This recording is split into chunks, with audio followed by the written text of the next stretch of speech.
ভারতের সীমান্ত ঘেঁষা গারো পাহাড়ের পাদদেশে গড়ে ওঠা জনপদ নেত্রকোনা ৩ আসনটি। এটি আসনটি দুটি উপজেলা মিলে, আটপাড়া ও কেন্দুয়া। আটপাড়া উপজেলা নেত্রকোনা জেলার একটি গুরুত্বপূর্ণ প্রশাসনিক অঞ্চল। এর নামকরণ নিয়ে প্রধানত দুটি মত প্রচলিত থাকলেও সবচেয়ে গ্রহণযোগ্য মত অনুযায়ী ময়মনসিংহ পরগনার জমিদার ব্রজেন্দ্র কিশোর রায়চৌধুরীর নামানুসারে এ অঞ্চলের প্রাচীন নাম ছিল ব্রজের বাজার। কালক্রমে এই নাম পরিবর্তিত হয়ে আটপাড়া হিসেবে পরিচিতি লাভ করে। স্থানীয়ভাবে এখনও এলাকাটি ব্রজের বাজার নামেই পরিচিত। ঐতিহাসিকভাবে ১২ ভূঁইয়াদের আমলে এই অঞ্চল সরকার বাজুহার অন্তর্ভুক্ত ছিল। পরবর্তীতে প্রশাসনিক বিবর্তনের ধারায় প্রথমে নেত্রকোনা সদর এবং পরে বারহাট্টা থানার অধীনে এর কার্যক্রম পরিচালিত হতো। বর্তমানে এটি নেত্রকোনা জেলার একটি স্বতন্ত্র উপজেলা হিসেবে প্রতিষ্ঠিত। কেন্দুয়া উপজেলা নেত্রকোনা জেলার একটি প্রাচীন ও গুরুত্বপূর্ণ প্রশাসনিক অঞ্চল। নামকরণের সুনির্দিষ্ট ঐতিহাসিক প্রমাণ না থাকলেও প্রচলিত জনশ্রুতি অনুযায়ী এই এলাকায় একসময় প্রচুর কেন্দু গাছ জন্মাত। এই গাছের নামানুসারেই অঞ্চলটির নাম কেন্দুয়া হয়েছে বলে ধারণা করা হয়, যা স্থানীয়ভাবে সবচেয়ে গ্রহণযোগ্য মত। নদীমাতৃক ভৌগোলিক অবস্থান ও প্রাচীন জনবসতির কারণে কেন্দুয়া দীর্ঘদিন ধরেই এই অঞ্চলের একটি গুরুত্বপূর্ণ জনপদ হিসেবে পরিচিত। এই এলাকার যারা জনপ্রতিনিধি হয়েছেন, চলুন জেনে নেই তাদের নাম। ১৯৯১ সালে এই আসন থেকে বিজয়ী হন বাংলাদেশ আওয়ামী লীগ থেকে জুবেদ আলী। ১৯৯৬ সালের ফেব্রুয়ারিতে বিজয়ী হন বিএনপির নুরুল আমিন তালুকদার।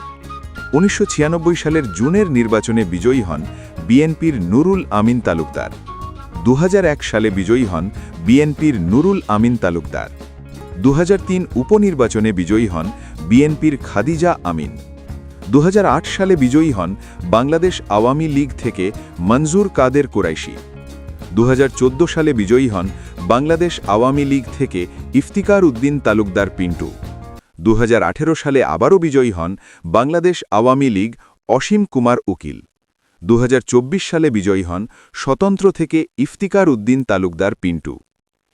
ইতিহাস ঐতিহ্যের এই নগরীর জনগণ কি ভাবছে ত্রয়োদশ জাতীয় সংসদ নির্বাচন নিয়ে, চলুন শুনি।